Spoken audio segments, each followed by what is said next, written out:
okra picking. Pag magtanim, may aanihin. Agray. Pang ilang harvest na yan, sir?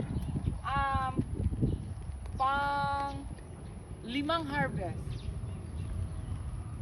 So today guys, tamang-tama na yung okra kalaki. Hindi siya masyadong maliit, hindi siya masyadong malaki. Pero mas masarap yung malaki guys. Ganito lang pag harvest guys. Pwede mo siyang ganunin, tapos ganun. Actually guys, every day nag-harvest kami ng okra. Dati guys, nung tinanim na to, sobrang liit. Ngayon, singtangkad ko na. Dito, ito yung tawag nating okra.